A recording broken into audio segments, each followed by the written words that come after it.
स्वाध्याय टीवी।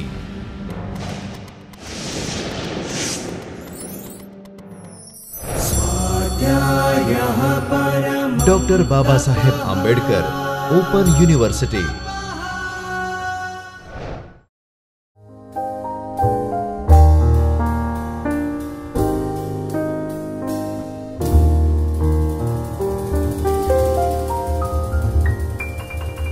नमस्कार विद्यार्थी मित्रों, अब हम विराम के बाद हिंदी भाषा का विकास इस विषय की चर्चा को आगे बढ़ाते हुए आधुनिक काल पर चर्चा करते हैं।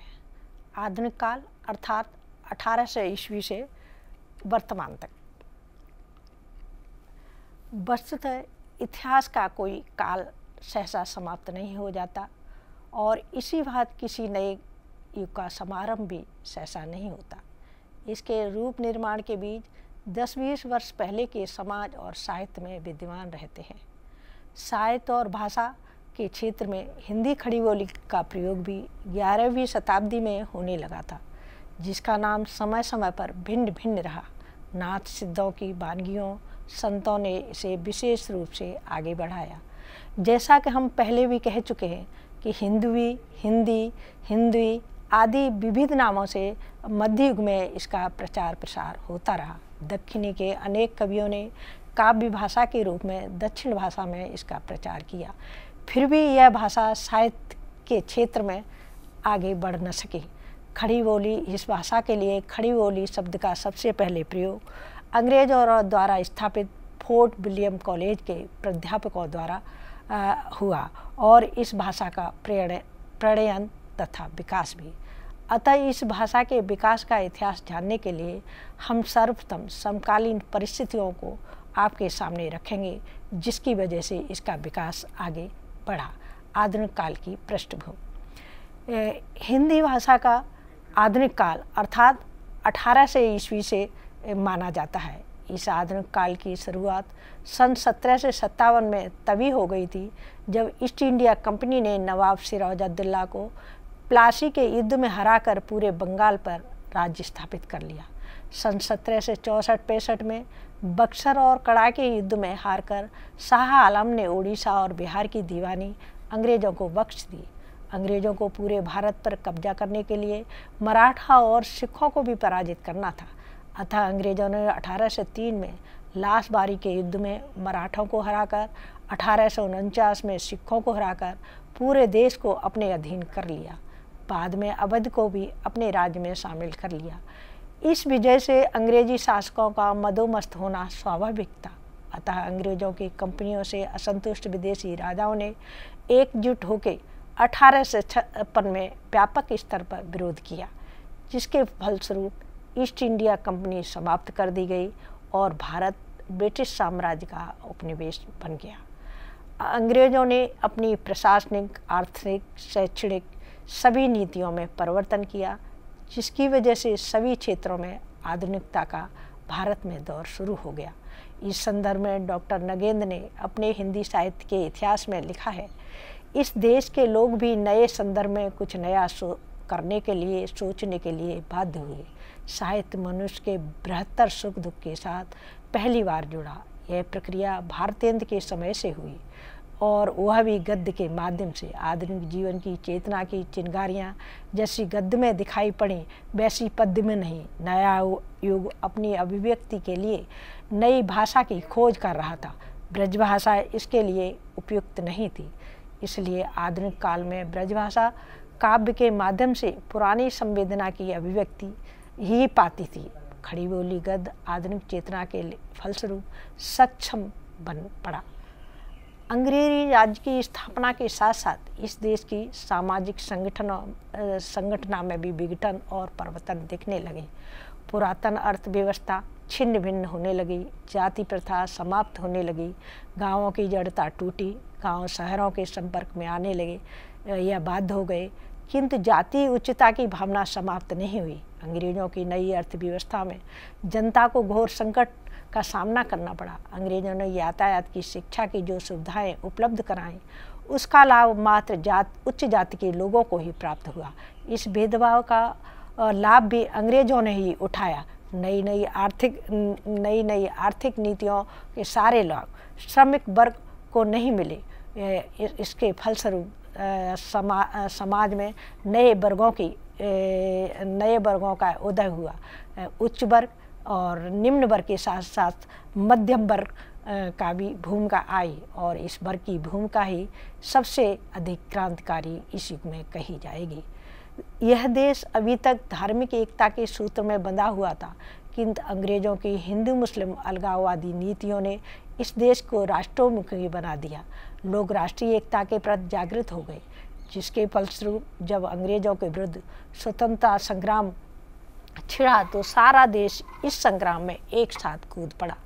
पढ़े लिखे लोग अंग्रेजी के माध्यम से एक दूसरे से जुड़ते थे।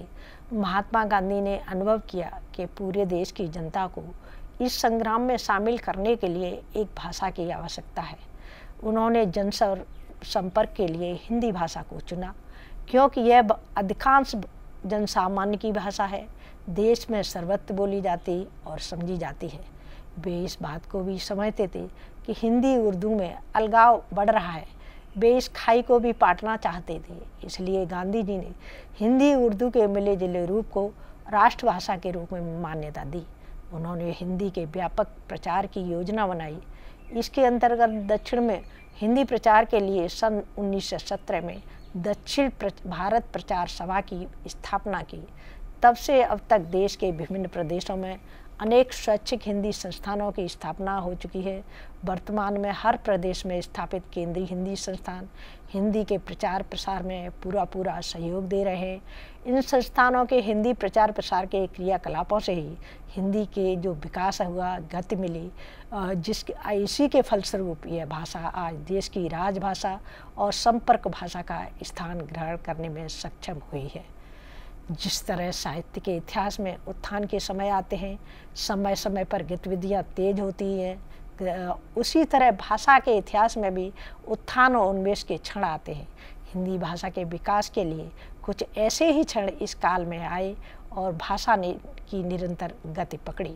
भाषा के प्रगति में सहयोग देने वाले तत्वों की हम आगे चर्चा करते हैं। हिंदी भाषा के विकास में आधुनिक काल के आधारभूत तत्व। देश में अंग्रेजी साम्राज्य की स्थापना के बाद परिवर्तनों का सिलसिला आरंभ हुआ। उसने जनजीवन को बहुत प्रभावित किया।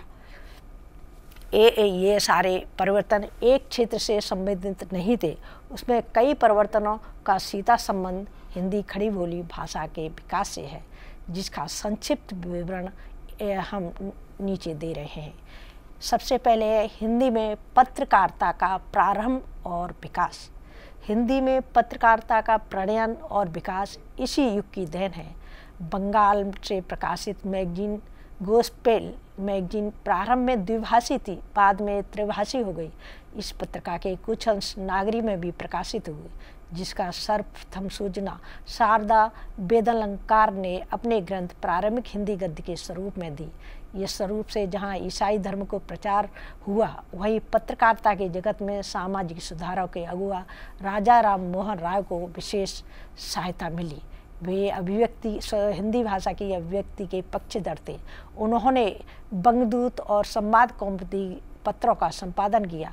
हिंदी में उन्होंने हिंदी का पहला समाचार 30 मई 1825 को कलकत्ता से उद्दंड मातंड शीर्षक से प्रकाशित हुआ था। इसका पता लगाने का श्रेय बनारसी दास चतुर्वेदी को है, जो स्वयं यशस्वी पत्रकार थे और स्वयं यशस्वी पत्रकार थे और उन्होंने स्वयं वृंदावन में होने वाले हिंदी सम्मेलन के अधिवेशन में राष्ट्रभाषा के संदर्भ में पत्रकारिता के प्रथम अधिवेशन के अध्यक्ष पद का संभाला। उद्दंड मातंड के प्रकाशन के उद्देश्य को स्पष्ट करते हुए उन्होंने लिखा है, यह उद्दंड मातंड पहल हिंदुस्तानियों के हित के हेतु जो आज तक किसी ने नहीं चलाया, पर अंग्रेजी और फारसी और बंगला में जो समाचार का कागज़ छपता है, उसका सुख उन बोलियों को जानने व पढ़ने वालों को ही होता है। इससे सत्य समाचार हिंदुस्तानी लोग देखकर आप पढ़ लें और समझ लें। इसको उन्होंने नया ठाट बताया। हिंदी का नया ठाट बताया, जिससे अपनी राष्ट्रभाषा के प्रति लोगों में प्रेम उत्पन्न हुआ। इससे पहले बंग भाषा में प्रकाशित होने वाला दिग्दर्शन बाद में हिंदी में भी प्रकाशित हुआ। उस युग के सभी पत्रकार स्वयं साहित्यकार भी थे। एक पत्र से दूसरे क्षेत्रों में के पत्रों को सहायता मिली और शिक्षा ग्रहण की। आगे आते आते पत्रों के प्रकाशन की और इससे आगे आने वाले समय में पत्रों के प्रकाशन की दिशा भी निश्चित हुई। सन 1929 में बंगदूत प्रारंभ हो चुका था। इसके संपादक मंडल में भी राजा राम मोहन राय थे। उन्होंने इस संदर्भ में लिखा है, बंगाल का दूत पूत वहे, वायु को जानो, होय विदित सब देश क्लेश को लेश न मानो। हिंदी का प्रथम दैनिक पत्र सुधा वर्षण सन 1954 में उसके संपादक श्याम सुंदर सेन थे। राजा से प्रशासित हिंद का बनारस अखबार प्रारंभ हुआ, जिसकी भाषा हिंदुस्तानी थी, किंतु उसकी उर्दू प्रधान शैली का खूब विरोध भी हुआ। सन 1852 में सदा सुखलाल ने बुद्ध प्रकाश पत्रिका का आगरा से प्रारंभ किया। इसकी भाषा की आचार्य रामचंद्र ने खूब प्रशंसा की। इसका एक नमूना देखिए। शिक्षा के कारण बाल्यावस्था में लड़कों को भूल चूक से बचावें और सरल विद्या उन्हें सिखावें। भारतेंद्र जी ने सन 1867 में कवि वचन सुधा नामक मासिक पत्रिका प्रारंभ की, जिसमें भारतेंद्र जी अपने परिसर की स्वयं अभ्यास सामग्री को लिखते थे और प्रकाशित करते थे, जिससे भाषा शैली का स्वरूप स्पष्ट हुआ। भारतेंद्र ने ही 1873 में हरिश्चंद्र मैगजीन निकाली, जो 1874 में चंद्रिका हरिश्चंद्र के नाम से प्रसिद्ध हुई। इस काल में निकलने वाले अन्य पत्रों में वृत्तांत दर्पण, विद्या दर्शन, हिंदी प्रकाश, प्रेम पत्र, बाल बोधिनी, नागरी प्रकाश, आर्य दर्पण, आर्य भूषण आदि उल्लेखनीय हैं। इस प्रकार आचार्य चतुर्वेदी, पंडित दास, दत्त व्यास, प्रसाद वाजपेयी, राम गहमी, प्रताप नारायण मिश्र, गोस्वामी वृंदावन, राधा मोहन गोस्वामी, नारायण मिश्र, बालकृष्ण भट्ट, बद्री नारायण, बाल मुकुंद आदि अनेक अग्रणी पत्रकारों के नाम उल्लेखनीय हैं, जिन्होंने अपनी लेखनी से अनेक पत्रों का प्रकाशन संपादन कर इस भाषा के प्रचार प्रसार के उद्देश्य को सफल बनाया। आगे फोर्ट विलियम कॉलेज की स्थापना। जनरल लॉर्ड वेलेस्ली ने सन 1800 में फोर्ट विलियम कॉलेज की स्थापना की। सन 1803 में इस कॉलेज में हिंदी विभाग के अध्यक्ष पद पर जॉन गिलक्राइस्ट की नियुक्ति की हुई। उन्होंने हिंदी और उर्दू में पुस्तकें लिखाने का कार्य शुरू किया। इस कार्य के लिए हिंदी के अध्यापकों की नियुक्तियां हुई। इस संदर्भ में आचार्य हजारी प्रसाद ने लिखा कि जॉन गिलक्राइस्ट हिंदी के पक्षधर थे। उन्होंने हिंदुस्तानी या उर्दू के लिए उन्होंने हिंदू या हिंदुस्तानी के विकास के लिए काम किया, परंतु वे जानते थे कि इस भाषा की आधारभूत तत्व भाषा हिंदी भी या हिंदी ही है। इस आधारभूत भाषा की जानकारी के लिए उन्होंने कुछ भाषा मुंशियों की सहायता प्राप्त की। हिंदी साहित्य का उद्भव और विकास। इन भाषा मुंशियों में लल्लू लाल जी, सदा सुखलाल मिश्र के नाम सुप्रसिद्ध हैं। लल्लू लाल जी ने हिंदी गद्य में नासकेतोपाख्यान की रचना की। मुंशी सदा सुखलाल जी ने सुंदर भाषा में भागवत कथा का सुख सागर नाम से भाषांतर किया। मुंशी इंशाअल्लाह खान ने रानी केतकी की कहानी नाम से एक ऐसी कहानी लिखी जिसमें अरबी फारसी के शब्दों को हटकर शुद्ध हिंदी में लिखने की कोशिश की गई। हिंदी गद्य के आरंभिक विकास में जॉन गिलक्राइस्ट का और उनके इन सहयोगी लेखकों का महत्वपूर्ण योगदान है। यद्यपि लॉर्ड डलहौजी की सिफारिश पर सन 1854 में इस कॉलेज को बंद कर दिया गया, लेकिन इस कॉलेज की स्थापना का उद्देश्य प्रशासन, कानून, क्षेत्रीय भाषाओं, विशेष रूप से खड़ी बोली की पढ़ाई की व्यवस्था करना था। हिंदी के लिए इससे अधिक और क्या गौरव की बात हो सकती थी कि वह इस समय संपर्क भाषा के रूप में मान्य थी। आगरा शहर व्यापार का बड़ा केंद्र था। ऐसी स्थिति में फोर्ट विलियम कॉलेज में विशेष रूप से आगरा से हिंदी खड़ी बोली पढ़ाने के लिए मुंशी इंशाअल्लाह खां को बुलाना पड़ा और आगरा की भाषा को महत्व देना पड़ा। फोर्ट विलियम कॉलेज में गिलक्राइस्ट के बाद यहाँ captain Mount, captain Taylor, captain William Price रहे। श्री टेलर लंबे समय तक 1815 से अब तक रहे। उन्होंने हिंदी भाषा के विकास में बहुत काम किया। उन्होंने गिलक्राइस्ट के बनाए हुए गिलक्राइस्ट की योजना का आलोचना करते हुए 1816 ईस्वी में अध्यादेश में अनेक परिवर्तन किए, जिसके फलस्वरूप 1825 में विलियम प्राइस ने हिंदी भाषा को हिंदुस्तानी से पृथक कर एक ऐसी देसी भाषा के रूप में स्वीकारा और इस संस्थान में हिंदी के विद्यार्थियों के लिए विशेष अध्ययन का व्यवस्था की गई। यह ध्यान देने और उनके लिए ध्यान दिया गया। इसी समय सन 1826 में वहाँ के गंगा प्रसाद शुक्ल ने हिंदी भाषा का शब्दकोश संकलित किया। इससे पहले कैप्टन टेलर ने 1808 में हिंदी अंग्रेजी कोश बनाया था और विलियम प्राइस ने प्रेस सागर के मुख्य शब्दों के अंग्रेजी को नागरी तथा रोमन लिपि दी। इस शताब्दी के कोशकारों में मध्य प्रसाद मिश्र, बेट्स, थॉमस आदि के नाम उल्लेखनीय हैं। आगे अंग्रेजी भाषा की नीति। अंग्रेजों के आगमन से पहले यहाँ की राजभाषा फारसी थी। लॉर्ड मैकाले के प्रयत्नों से 1835 में अंग्रेजी शिक्षा का प्रचार कार्य शुरू हुआ। 1836 तक फारसी ही अदालतों की कचहरियों की भाषा थी, लेकिन यह भी महसूस किया जाने लगा फारसी से आम आदमी को काफ़ी परेशानी हुई है। इसलिए सन 36 में एक इश्तहारनामे के द्वारा संयुक्त प्रांत के सदर बोर्ड अदालतों की भाषा हिंदी कर दी गई और कहा गया कि जनता नागरी या फारसी किसी भी लिपि में अर्जी दे सकती है। सरकार के इस फैसले का बहुत विरोध हुआ और सन 1837 में अदालतों की भाषा पुनः उर्दू कर दी गई। उपरोक्त विश्लेषण से स्पष्ट है कि 19वीं सदी के पूर्वार्ध में हिंदी के विकास में सरकार की तरफ से कोई मदद नहीं मिली और न ही इसे शिक्षा का माध्यम बनाने के और अदालतों की भाषा या सरकारी कामकाज की भाषा बनाने के प्रयत्न किए गए। ऐसे समय में कुछ लोगों ने हिंदी के विकास में महत्वपूर्ण भूमिका अदा की। इनमें राजा शिव प्रसाद सितारे हिंद और राजा लक्ष्मण सिंह का योगदान महत्वपूर्ण है। राजा शिव प्रसाद सितारे हिंद का समय 1823-1815 है। राजा जी शिव प्रसाद शिक्षा विभाग में इंस्पेक्टर थे के पद पर नियुक्त थे। वे हिंदी के पक्षधर थे, लेकिन सरकारी नीति के कारण उनका खुलकर समर्थन नहीं कर सकते थे। सरकारी विभागों में उर्दू को क्लिष्ट और हिंदी को गमारू माना जाता था। ऐसी स्थिति में राजा जी ने ठेठ हिंदी का सहारा लिया। अरबी फारसी के शब्दों को ग्रहण करने में भी कोई संकोच नहीं किया।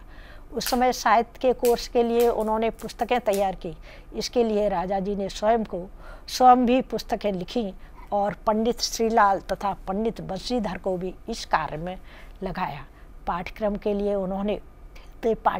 उन्होंने कहानियों की रचना की, जिसमें राजा भोज का सपना, वीरश्री का वृत्तांत, आलसियों का कोड़ा महत्वपूर्ण रचनाएं हैं, जिनकी भाषा की एक वानगी देखिए।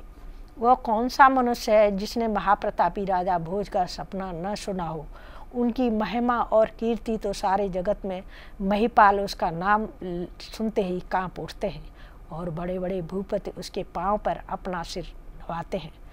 बाद में राजा साहब उर्दू के पक्षपाती हो गए। शायद अंग्रेजी अधिकारियों के दबाव के कारण उन्हें ऐसा करना पड़ा। फिर भी उनके प्रारंभिक कार्यों से हिंदी गद्य के विकास में काफ़ी सहायता मिली। उन्होंने तिमर नाशक इतिहास ग्रंथ की रचना की। बनारस नाम का अखबार भी निकाला, जिसकी भाषा उर्दू निष्ठ थी। राजा लक्ष्मण सिंह। राजा शिव प्रसाद सितारे हिंद के भाषा संबंधी दृष्टिकोण की तीव्र प्रतिक्रिया भी हुई। राजा लक्ष्मण सिंह ने हिंदी और उर्दू को दो अलग अलग भाषाएं माना। उन्होंने कहा, कुछ अवश्य नहीं है कि जिसमें अरबी फारसी के शब्दों को बिना हिंदी न बोली जाए, और न हम उस भाषा को हिंदी कहते हैं जिसमें अरबी फारसी के शब्द भरे हैं। आचार्य हजारी प्रसाद द्विवेदी ने लक्ष्मण सिंह की भाषा के संबंध में अपने विचार प्रकट करते हुए कहा, राजा साहब की भाषा में तद्भव शब्दों की मात्रा कम नहीं है। यद्यपि यह आरंभिक हिंदी का ही नमूना है, तथापि उसमें वक्ता और श्रोता के अनुकूल होने की क्षमता बराबर है, परंतु यह काव्य की भाषा के प्रभाव से एकदम मुक्त नहीं है। राजा साहब ने कालिदास के अनेक ग्रंथों का अनुवाद किया। उनमें मेघदूत, अभिज्ञान शाकुंतलम नाटक का अनुवाद, रघुवंश का अनुवाद काफ़ी लोकप्रिय हुए। उनकी भाषा का एक उदाहरण देखिए। अनुसैया हौले प्रियंवदा से, सखी मैं भी इसी सोच विचार में हूँ, अब इससे कुछ नहीं पूछूंगी। हिंदी साहित्य का इतिहास पृष्ठ 300। इस प्रकार खड़ी बोली हिंदी को साहित्यिक भाषा का स्वरूप प्रदान करने में इन दोनों हिंदी के महानुभावों का महत्वपूर्ण योगदान है। भाषा के भावी रूप का आभास उनकी रचनाओं में मिलता है। ऐसे समय में किसी ऐसे प्रतिभा संपन्न व्यक्ति की आवश्यकता थी जो भाषा को सुव्यवस्थित और परमार्जित कर सके। इसी आवश्यकता की पूर्ति भारत आगे चलकर भारतीय ने की। वे इस युग प्रवर्तक साहित्यकार थे जिसकी चर्चा हम आगे भारतीय युग में करेंगे। ईसाई मिशनरियाँ। आप हम जानते हैं कि हमारा देश धर्म निरपेक्ष है। यहाँ हिंदू, मुस्लिम, सिख, ईसाई, पारसी आदि अनेक धर्म मानने वालों की संख्या बहुत है। दक्षिण भारत में, केरल और पूर्वी भारत में छोटे छोटे देशों में ईसाई धर्म के मानने वाले बहुत हैं। जब अंग्रेज भारत की राजनीति पर छा गए तो ईसाई धर्म प्रचारकों की गतिविधियाँ तेज हो गईं। इन गतिविधियों ने हिंदी गद्य खड़ीबोली भाषा के विकास में अनजाने ही बहुत सहयोग दिया। उन्होंने जनता तक अपने धार्मिक संदेश पहुंचाने के लिए जनसामान्य की बोलचाल की हिंदी गद्य भाषा का अपनाया। हिंदी गद्य खड़ी बोली में छोटी छोटी धार्मिक पत्रिकाओं का प्रकाशन किया। धर्म ग्रंथ बाइबल की हिंदी अनुवाद आदि से ईसाई धर्म के प्रचार के साथ साथ प्रकारांतर से हिंदी भाषा के गद्य स्वरूप का विकास हुआ। आगे समाज सुधार आंदोलनों की बाढ़ सी आ गई। 19वीं सदी में कई समाज सुधारवादी आंदोलन शुरू हुए। इन आंदोलनों का मुख्य उद्देश्य था भारतीय समाज में व्याप्त बुराइयों को दूर करना, जनता में अपने देश और धर्म के प्रति चेतना जागृत करना। इन आंदोलनकारियों को जनता तक अपना संदेश पहुंचाने के लिए सामान्य जन की बोलचाल की भाषा को अपनाना आवश्यक था। अतः इन विद्वानों ने इस कार्य का बीड़ा उठाया और अपने उद्देश्यों के प्रचार प्रसार के लिए राजा राम मोहन राय ने ब्रह्म समाज की स्थापना के द्वारा यही कार्य किया। इस कार्य के लिए स्वामी दयानंद सरस्वती ने आर्य समाज की स्थापना की और अपनी पुस्तक सत्यार्थ प्रकाश की रचना भी हिंदी गद्य में ही की। श्रद्धाराम फिलौरी तथा नवीन चंद्र राय ने हिंदी गद्य का ही सहारा लिया। पंजाब में हिंदी प्रचार के लिए उन्होंने पत्रिकाएं निकाली, गद्य में रचनाएं भी की। इस तरह जनसामान्य की भाषा हिंदी खड़ी बोली के लिए साहित्यिक क्षेत्र में प्रवेश के द्वार खुल गए। शिक्षा का पश्चिमीकरण। 1834 में लॉर्ड मैकाले ने ब्रिटिश पार्लियामेंट के सामने अंग्रेजी शिक्षा को प्रचारित करने की आवश्यकता पेश की। 1835 में अंग्रेजी भाषा के माध्यम से नए ढंग से शिक्षा देने की शुरुआत हो गई। इससे पहले भारत में शिक्षा संस्कृत और फारसी के माध्यम से दी जाती थी। राजा राम मोहन राय अंग्रेजी शिक्षा के पक्षधर रहे क्योंकि उनका मानना था कि संस्कृत और फारसी की शिक्षा से भारत नए युग में प्रवेश नहीं कर सकता। इस शिक्षा से वास्तव में लाभ हुआ। भारतीयों को पश्चिमी सभ्यता और संस्कृति की गहरी जानकारी प्राप्त हुई। इससे भारतीयों में जहाँ अपनी परंपरा को नई दृष्टि से देखने का अवसर मिला, वहाँ अपनी संस्कृत और राष्ट्रीय परंपरा के लिए स्वाभिमान भी जागृत हुआ। शिक्षा के लिए जिन नए नए स्कूल कॉलेजों की स्थापना हुई उनमें अंग्रेजों के साथ साथ हिंदी उर्दू की शिक्षा भी अंग्रेजी के साथ साथ हिंदी उर्दू की शिक्षा भी दी जाती थी। 1824 में हिंदी की शिक्षा का विशेष प्रबंध हुआ। 1823 में आगरा कॉलेज की स्थापना हुई जिसमें हिंदी की शिक्षा की व्यवस्था की गई। 1817 में कलकत्ता में, 33 में आगरा में स्कूल बुक सोसाइटी की स्थापना हुई जहाँ हिंदी की अच्छी अच्छी पुस्तकें, अच्छे अच्छे पाठ्यक्रम तैयार करवाए जाते थे, जिसमें हिंदी गद्य भाषा को शिक्षा के क्षेत्र में देश की प्रमुख भाषा के रूप में प्रस्तुति का अवसर मिला। नवीन आविष्कार। अंग्रेजों ने अपना साम्राज्य सुदृढ़ और विस्तृत करने के लिए मुद्रण, यातायात, संचार के नए साधनों का इस्तेमाल किया। सन 1844 और सन 56 के बीच में देश में दूर दूर के क्षेत्रों को एक साथ जोड़ने के लिए यातायात के नए साधनों और सुविधाएं का देश में प्रचलन हो गया। इससे देश में बड़ा भारी परिवर्तन आ गया।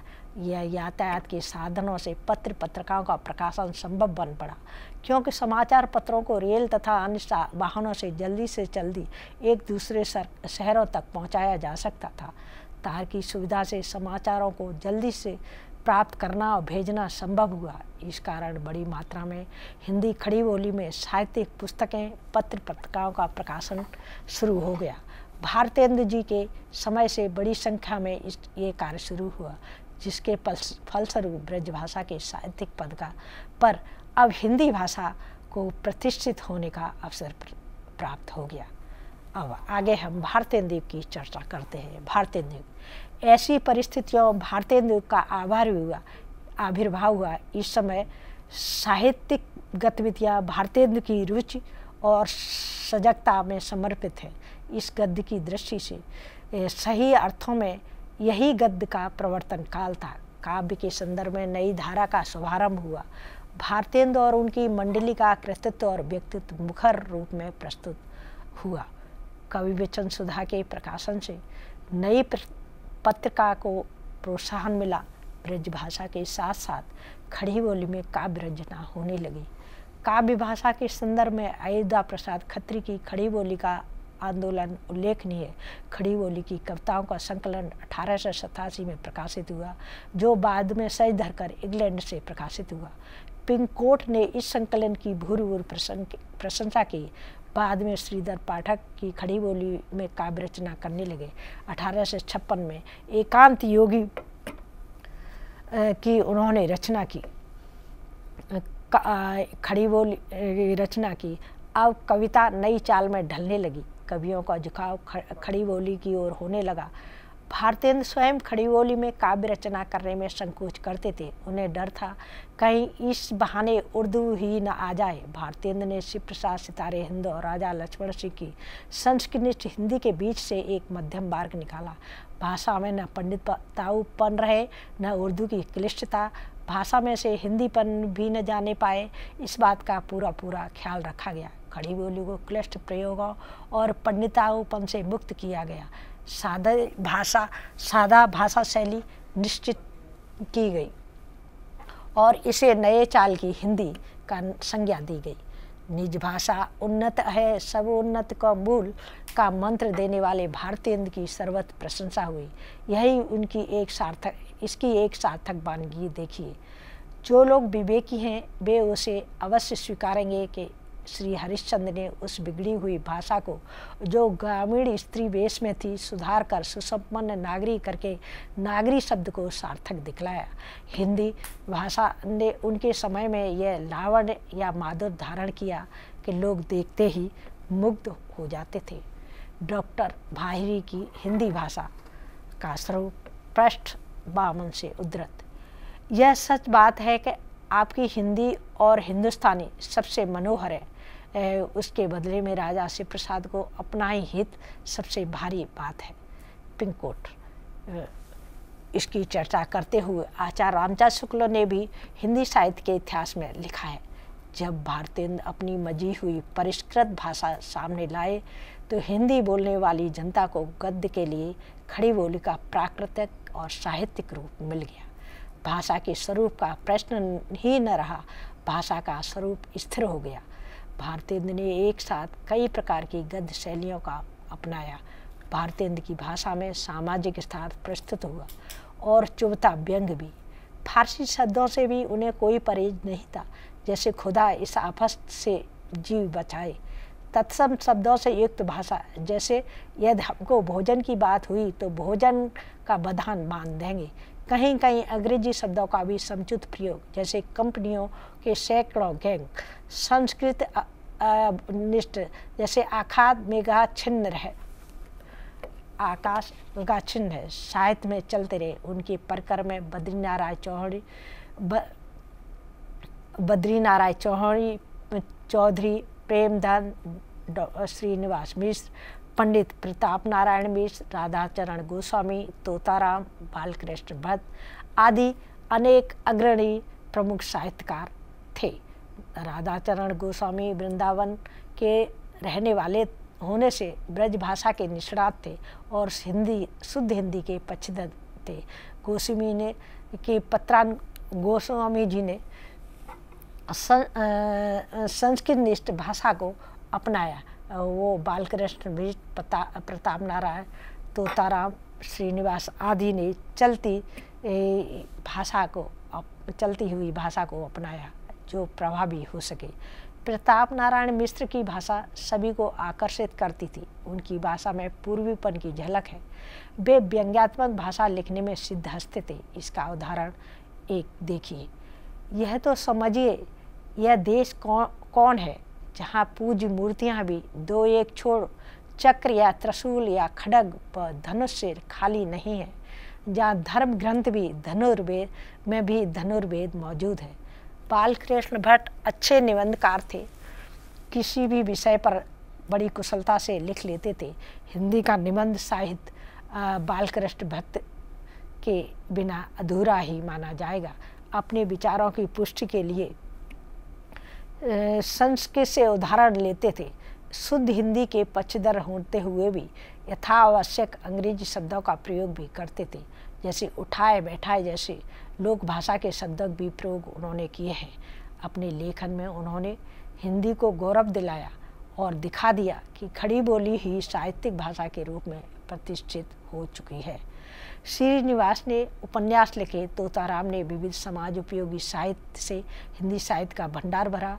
भारतेंद्र मंडल ने से पूर्व और पश्चिम दोनों ही क्षेत्र के साहित्यकार थे। मथुरा के श्रीनिवास, अलीगढ़ के तोताराम, वृंदावन के राधाचरण गोस्वामी आदि पश्चिमी हिंदी क्षेत्र का प्रतिनिधित्व करते थे, तो गोपाल राम, बद्री नारायण चौधरी, पंडित प्रताप नारायण मिश्र आदि पूर्वी क्षेत्र का। उल्लेखनीय बात है कि लेखक किसी भी क्षेत्र का हो, उस क्षेत्र की भाषा से मुक्त होकर खड़ी बोली में रचना कर रहा था। देवकी नंदन खत्री अपने उपन्यासों के माध्यम से हिंदी का प्रचार प्रसार कर रहे थे। फारसी के कठिन शब्दों के प्रयोग से अपने को बचाते हुए हिंदी भाषा का प्रयोग करते थे। लगभग सभी लेखक पत्रकार जगत से जुड़े हुए थे। आम आदमी की चिंता के कारण भाषा सहज और सरल अपनाई जाती थी। भाषा का प्रचार करना उनका उद्देश्य नहीं था, पर साहित्य के माध्यम से उनको विशेष सफलता मिली। यह सब होते हुए खड़ी बोली पूरी तरह से आके ब्रजभाषा के प्रयोगों से मुक्त नहीं थी। अरबी फारसी के प्रयोगों का यथावत प्रयोग चलता रहा। अंग्रेजी के आगत शब्द भी सम्मिलित होते रहे, जैसे पॉलिसी, फीलिंग, लालटेन, गिलास आदि। 19वीं शताब्दी के अंत तक खड़ी बोली साहित्यिक भाषा के रूप में प्रतिष्ठित हो गई थी। इस शताब्दी के भाषिक स्वरूप पर सुप्रसिद्ध भाषाविद डॉक्टर हरदेव बाहरी ने टिप्पणी करते हुए लिखा है, 19वीं सदी के उत्तरार्ध की भाषा स्थिति का अवलोकन करने पर इस निष्कर्ष पर पहुंचा जा सकता है कि भारतेंद्र हरिश्चंद्र और उनके साथी खड़ी बोली की उन्नति के लिए बहुत सक्रिय थे और उन्होंने मौलिक कृतियों तथा अनुवाद द्वारा साहित्य को समृद्ध करने का भरसक प्रयत्न किया, परंतु भाषा शैली परमार्जित नहीं हो पाई थी। अतः सामान्य रूप से भाषा का गठन, शब्दावली प्रयोग, वर्तनी, व्याकरण, कथ्य की अव्यवस्था बनी रही। भारतेंद्र इस संबंध में जागरूक अवश्य थे। उन्होंने राजा शिवप्रसाद और राजा लक्ष्मण सिंह की भाषा पद्धति में से बीच का मार्ग अपनाया, परंतु प्रायः लेखक सभी अपने अपने ढंग से चलते रहे। काव्य भाषा में ब्रजभाषा का प्रयोग भी चलता रहा। खड़ी बोली साहित्य की विधि पर प्रतिष्ठित तो हुई, परंतु एक आदर्श स्थापित नहीं हो पाया। काव्य भाषा के रूप में शताब्दियों से ब्रजभाषा प्रतिष्ठित थी, अतः जल्दी से उसको हटाना संभव नहीं था, परंतु प्रयत्न प्रारंभ हो गए थे। अयोध्या सिंह खत्री की प्रयास सराहनीय रहा। हिंदी शिक्षण के लिए जो मैनुअल तैयार हुए उनमें श्रीधर पाठक का नाम विशेष रूप से उल्लेखनीय है। इस दृष्टि से उनके अगुआ माना जा सकता है। गद्य के क्षेत्र में खड़ी बोली ने अपना स्थान बना लिया था। उसके स्वरूप को परिनिष्ठित बनाने का कार्य हजारी प्रसाद द्विवेदी ने 20वीं शताब्दी के प्रारंभ में शुरू किया। हिंदी पद्य में खड़ी बोली का प्रयोग महावीर प्रसाद द्विवेदी के युग में प्रारंभ हुआ। पद्य के क्षेत्र में उन्होंने अपना प्रवेश पैर जमाने का श्रेय हजारी प्रसाद द्विवेदी को दिया है। उन्होंने सरस्वती के माध्यम से इस भाषा का प्रचार प्रसार ही नहीं, उसके परनिश्चित स्वरूप को प्रतिष्ठित किया, जिसकी चर्चा अब हम आगे आने वाले द्विवेदी युग में करेंगे। अस्तु। स्वाध्यायः परमं तपः।